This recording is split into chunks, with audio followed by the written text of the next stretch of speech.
um, partner to us and one of the founders of the Fairway Group. Chief Idigbe, over to you. Thank you so much. Honorable Prime Minister, it's a pleasure to have you with us today. And I welcome everybody to this webinar and to say that St. Kitts is a beautiful country. I have been there and I have seen it. First of all, not just that it's a beautiful country. If you go to St. Kitts, you will find out that it is home. I remember when I attended the masquerade or the carnival, and I saw the culture. It reminded me of Abasa Juju in Warri. Honestly, that was what it was. Abasa Juju in Warri. The culture is so similar. I felt so much at home. It's incredible. But you have to experience it. You have to go there. Talking about this investment or why we are here. The first thing is that I love Nigeria. Nigeria is a beautiful country made up of extremely beautiful people, talented people. So I love Nigeria and I want to always be associated with Nigeria. However, according to Aristotle, even in a state of self-sufficiency, man still needs a little more than what he has. And because of that need, there was always exchange necessary. In order to do any exchange for the few things that a self-sufficient man does not need, that does not have, he has to go out and gather. And then when you go back to the history of gathering or the hunter gathering man, you find out that that was how immigration started. So immigration is in the DNA of man. It has always happened. Hundreds and thousands of years when the human being came into being in Africa, because the human being has to do a little bit of exchange, started moving around the world to Europe, to Asia, and to Australia by canoe. Then there has been the intervention more recently of other factors like colonialism, etc., that also expanded immigration. But the key point is that there's nothing wrong with immigration. It is normal. The second thing that I want to say is that there is globalization. Globalization is driven by international trade, the movement of capital. In other words, money moves everywhere. Money does not know boundaries. Trade does not know boundaries. If you have a product, you want to sell it anywhere, you don't want any national boundary to stop you. The same thing, labor moves across boundaries. Now, technology in terms of internet does not know boundaries. We are all here scattered in different parts of the world. I see that there are people who have joined from Turkey, people from Nigeria, people from all parts of the world, Canada, are on this webinar, St. Kitts. So the technology itself does not know boundaries. So for these 4 reasons, globalization, you need to be able to move over and above boundaries. Now, when we talk about Nigeria, if you are a business person, an entrepreneur, or even if you are you have skilled labor, you are a professor, you are a doctor, you are a lawyer, you have some skill. You want to be able to have mobility to move across borders. National borders are artificial, created by man as a result of history. So you have to overcome it like those who overcome trading border, etc. But then if you are holding a Nigerian passport, what is the challenge that you have? The statistics from the Global Passport Index shows that the Nigerian passport is ranked 70th in the world with a mobility score of 44. And it has only visa-free access to 20 countries and visa on arrival to only 24 countries. In total, the Nigerian passport has 22% world reach.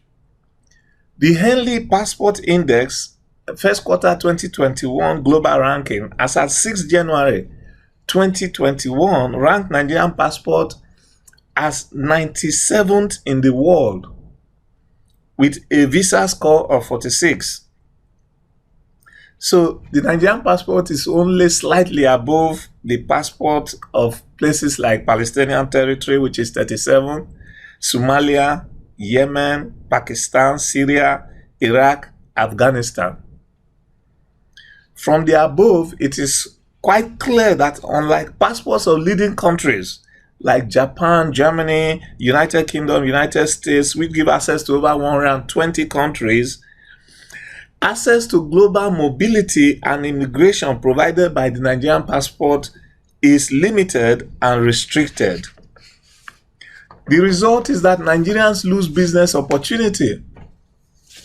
You cannot travel, you cannot attend to business meetings, to important conferences, etc. And we'll soon get out of the pandemic where you need to travel.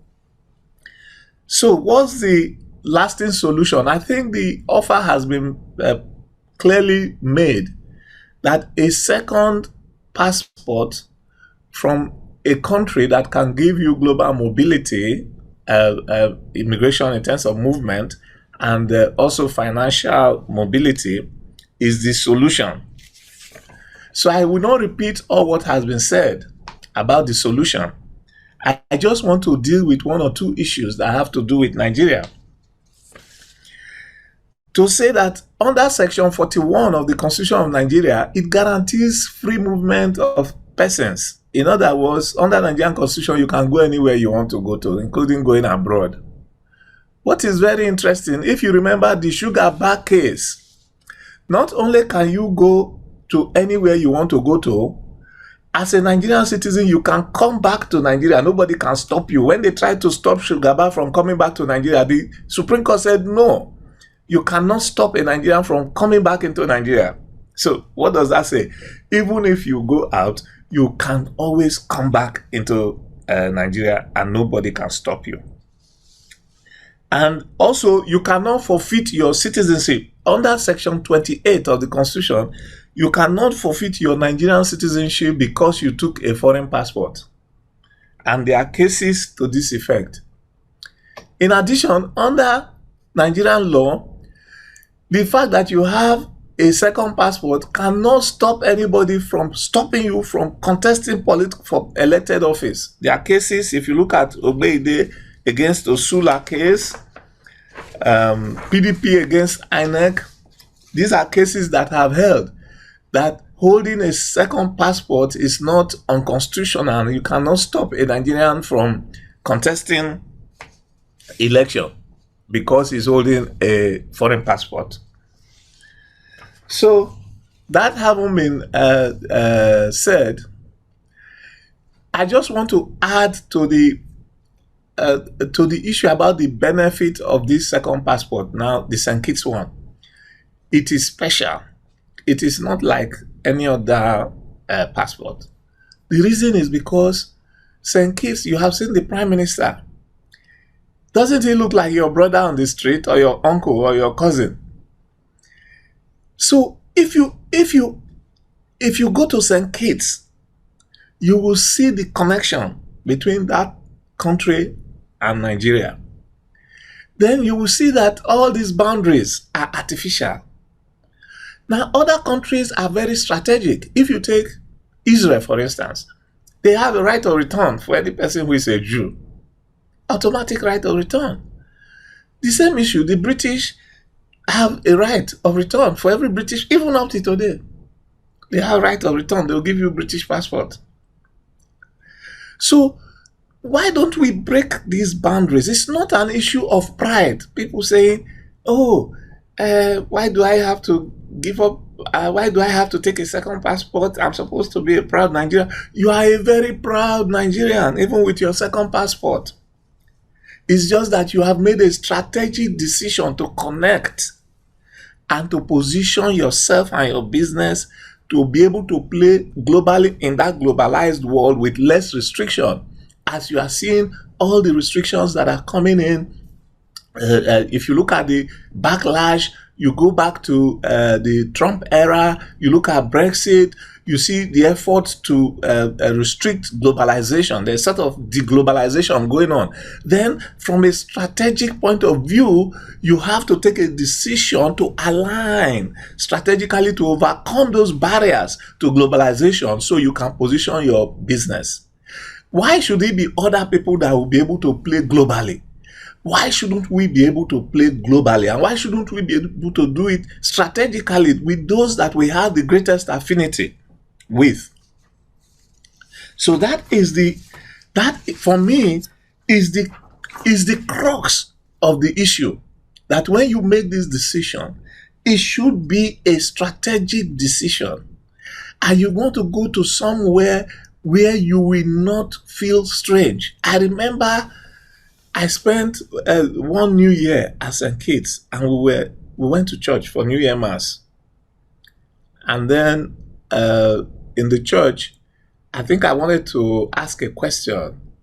And so there was a young lady sitting by my side. And I wanted to make an inquiry as to when the Mass will begin, because I didn't really know. So I turned and asked the person, so when will the Mass begin? And then when she spoke, I said, wow, are you a Nigerian? She said, yes, she was from Nigeria. I couldn't tell from how she looked because we all look the same. And I said, what are you doing here? She said she's studying medicine there. There's so many. They have medical schools, nursing schools, all sorts of, and it's the easiest way through that place you can now go into North America, particularly as a medical personnel. So I felt so much joy. I felt I was at home on that day. In conclusion, I want to say that a second passport is not a threat to the sovereignty of Nigeria. It's a necessary and imperative instrument for professionals, entrepreneurs, businessmen and women to extend their market. Let nobody trap us in the contraption called Nigeria when we can play in a global stage. I recall I used to have clients from Lebanon, clients from Israel, and they will be in Nigeria doing business. They make money, they send to Israel, they send to Beirut. The same issue. You can make money anywhere. It doesn't make any difference. And you can send it to some kids, and you can send it to Nigeria. You can go back to Nigeria. You can build a global brand with branches all over the place. Let us talk about myself. Today, I live partly in Toronto. I live partly in Lagos. If you ask me where I actually stay, I will tell you that I'm a global citizen. I had that vision, and the reason was I felt I needed to be able to have access to knowledge. Although I have been living abroad for almost 10 years, it has not limited my investments in Nigeria. My business is still operating, at full scale and growing every year in Nigeria and also abroad. Let us not trap ourselves in the territory. Our next threat is not the geographical expression called Nigeria. Our next threat is West Africa, is Africa, is the world. It is how we can position ourselves to play globally. And therefore, you need to make sure you have everything you require to play on a global scale. The St. Kitts and Nevis Citizenship by Investment Program which is the first citizenship by investment program in the world, as the Prime Minister said, established since 1984,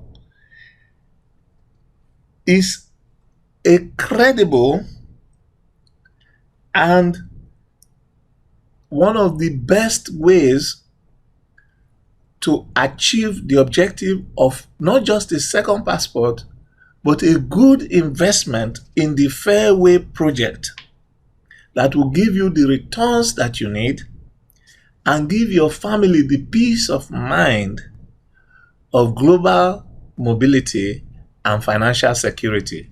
Thank you very much.